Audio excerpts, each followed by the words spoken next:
안녕하세요. 수요일이고요. 9월 14일입니다.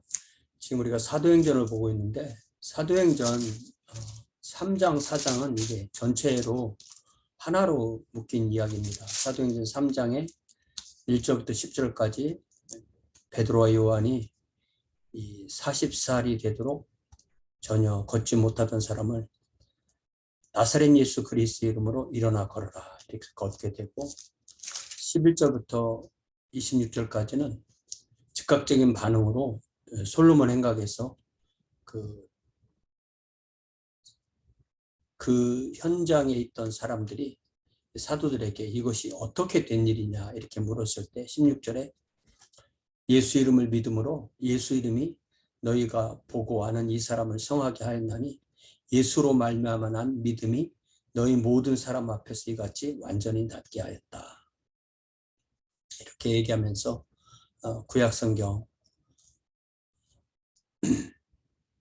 시편이나 또 이런 모든 예언자들 인용하면서 예수님을 증언하고, 그러다가 4장에 보니까 사두개인들이, 특별히 이 부활을 부인하던 이 사두개인들이 예수 안에 죽은 자의 부활이 있다라는 이 복음의 핵심을 싫어해서 베드로와 요한을 가두고, 그 이튿날에 이 사두개인들 전체, 대제사장을 중심으로 사두개인 전체, 또 율법사들, 바리새인들 모으고, 이렇게 사내들이 다 모인 거죠. 그들에게 7절에 보니까 너희가 무슨 권세와 누구의 이름으로 이 일을 행하느냐. 이게 핵심인 겁니다. 그러니까 우리가 예수 이름으로 라는 말은 예수님의 권위로, 예수님의 살아계심. 그러니까 예수를 자기들이 십자가 못 박아 죽였는데 왜 도대체 예수의 이름으로가 다시 나오느냐. 이것이 자기들한테는 가장 큰 어려움이었던 거죠.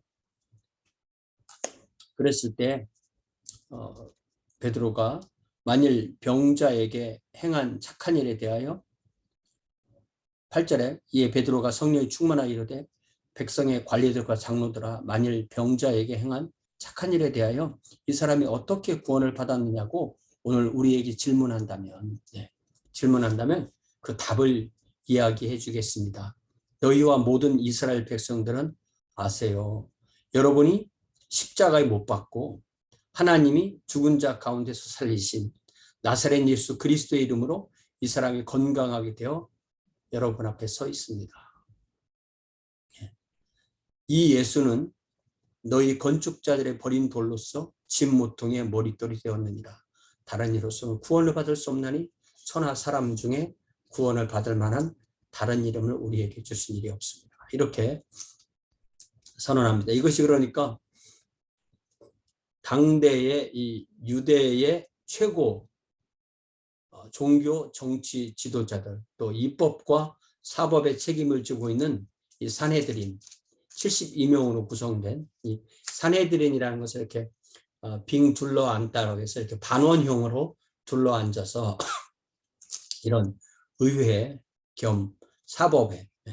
나중에 7장에 보면은 그 산헤드린이 스데반을 사형에 처한 거잖아요. 예수님을 체포하고 재판하고 사형에 이렇게 해당된다고 정죄하고 또 이 산헤드린 이 사람들입니다.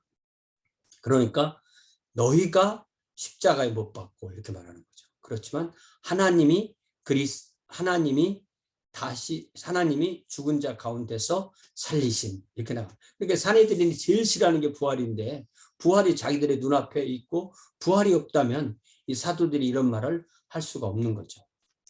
13절에 그들이 베드로와 요한이 담대하게 말함을 보고 그들이 본래 학문 없는 범인으로 알았다가 이상히 여기며 또 전에 예수와 함께 있던 줄도 알고 또 병나은 사람이 그들과 함께 서 있는 것을 보고 비난할 말이 없는지라. 모든 일이 잘 되었고 사람이 병에서 나았고 이런 모든 변화를 보고 할 말을 잃은 겁니다. 그래서 명하여 공회에서 나가라 하고 서로 의논하여 이르되, 그 공회라고 번역된 말이 산헤드린이죠. 이제 일단은 베드로와 요한이 없는 곳에서 상의를 하려고 자리를 비우게 한 거죠. 서로 상의합니다. 16절에 이 사람들을 어떻게 할까? 그들로 말미암아 유명한 표적 나타난 것이 예루살렘에 사는 모든 사람에게 알려졌으니 우리도 부인할 수 없다. 예. 양심이 있는 거죠. 우리도 부인할 수 없다. 이것이 민간에 더 퍼지지 못하게 그들을 위협하여 이후로는 이 이름으로 아무에게도 말하지 말게 하자. 여기서 우리가 십자가에 못 박은 분이 메시아였구나. 우리가 회개하고 이 예수님을 이제 전하는 그런 사람이 되자. 이런 순 반응이 나오지 않고 자기들이 한 것을 합리화하면서 이것이 더 이상 퍼지지 못하게 위협하자. 이런 그 결론을 내리게 된 겁니다. 그래서 그들을 불러 경고하여 도무지 예수의 이름으로 말하지도 말고 가르치지도 말라. 그러니까 뭐 예수의 이름으로 말하거나 가르치면은 무슨 변화가 일어나니까 그것을 하지 말라. 이렇게 그들의 결정사항을 선언합니다. 그러자 19절에 베드로와 요한이 대답하여 이르되 하나님 앞에서 너희의 말을 듣는 것이 하나님의 말씀을 듣는 것보다 옳은가 판단하라. 이 사도행전 4장 19절 이 말씀이 모든 권위의 문제에 있어서 시금석입니다. 우리는 세상의 질서에 항거할 필요가 있을 때가 있습니다. 하나님의 질서와 맞지 않을 때 항거해야 되는데, 그럴 때 하나님께 순종하기 위해서 세상의 질서를 무너뜨리고 그 세상의 질서에서 오는 핍박을 받는 것이 성도의 길인 것입니다. 우리는 보고 들은 것을 말하지 않을 수 없다. 보고 들은 것이 무엇이죠? 예수 그리스도의 부활. 그리고 우리 주님께서 주신 그 복음을 온 세상에 전하라는 그것을 말할 수 없다 하니, 관리들이 백성들 때문에 그들을 어떻게 처벌할지 방법을 찾지 못하고 다시 위협하여 놓아주었으니 이는 모든 사람이 그 된 일을 보고 하나님께 영광을 돌립니다. 하나님께 영광을 돌리는 일 때문에 처벌할 수는 없는 거죠. 그러니까 위협만 하고 놔줄 수밖에 없었다. 이 표적으로 병 나은 사람은 40여 세나 되었더라. 그러니까 아주 완전히 성장한 성인이 이런 일을 당했기 때문에 이것을 없던 일로 되돌릴 수가 없다는 것입니다. 그래서 사도들이 풀렸죠. 23절에 사도들이 노임에 그 동료에게 가서 제사장들과 장로들의 말을 다 알리니, 그러니까 요 5절부터 21절까지 있었던 이 모든 일을 다 알렸다는 것입니다. 그리고 나서 그들이 듣고 한 마음으로 하나님께 소리를 높여 이르되, 이게 이러니까 24절부터 30절까지가 그 사도들과 성도들이 하나님께 드린 기도를 누가가 요약한 거죠. 그들이 듣고 한 마음으로 하나님께 소리를 높여 이르되 대주제여. 이제 주님이라는 표현과 다른 표현으로 더 온 천지를 지으시고 운행하시는 하나님을 부를 때 대주제여 이렇게 부릅니다. 천지와 바다와 그 가운데 만물을 지으신 이시요 또 우리 종 또 주의 종 우리 조상 다윗의 입을 통하여 성령으로 말씀하시기를, 여기 보면은 24절에 성부 하나님 나오죠. 대주제이신 성부 하나님. 또 25절에 주의 종 우리 조상 다윗의 입을 통하여 성령으로 말씀하시기를, 성령 하나님 나오시죠. 근데 그 내용은 바로 성자는 예수 그리스도십니다. 열방이 분노하며 족속들이 어찌하여 열방이 분노하며 족속들이 허사를 경영하였는고, 시편 2편 1절 2절을 인용하면서 기도하는 것입니다. 세상의 군왕들이 나서며 관리들이 함께 모여 주와 그의 그리스도를 대적하도다 하시니로소이다. 그러니까 항상 하나님이 성령을 통하여 예수 그리스도를, 이렇게 되는 것입니다. 하나님이 성령을 통하여 예수 그리스도를 우리에게 알게 하시는 거죠. 과연 헤롯과 본디오는, 헤롯은 이스라엘 대표, 본디오 빌라도는 이방 대표. 그러니까 이방인과 이스라엘 백성과 합세하여 하나님께서 기름 부으신 거룩한 종 예수를 거슬러 하나님의 권능과 뜻대로 이루려고 예정하신 그것을 행하려고 이성에 모였나이다. 네. 그러니까 하나님의 뜻에 거슬렀는데 결과적으로는 하나님의 뜻대로 예정한 것을 행하게 되었다. 이게 바로 하나님의 일하시는 방식이죠. 그러니까 하나님은 이 받아치기의 명수다 이런 말을 할 수가 있는 거죠. 네. 자기들은 자기들이 하고 싶은 대로 했는데 그것이 하나님을 거스르는 거였는데 그것이 하나님의 뜻을 이루는 것이 되었다. 이게 바로 하나님이 하시는 방식이에요. 잘 다시 한번 읽어볼까요?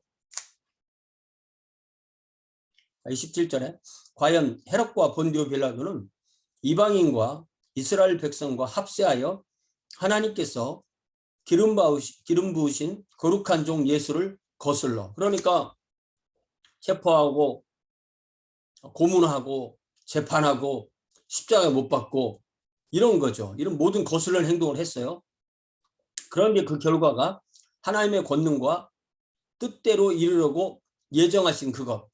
그러나 하나님이 죽은 자 가운데서 예수를 부활하게 하심으로 복음이 완성되고 그 복음으로 온 세상에 하나님의 왕국이 선포되는 이 일을 이루려고 이성에 모였나이다.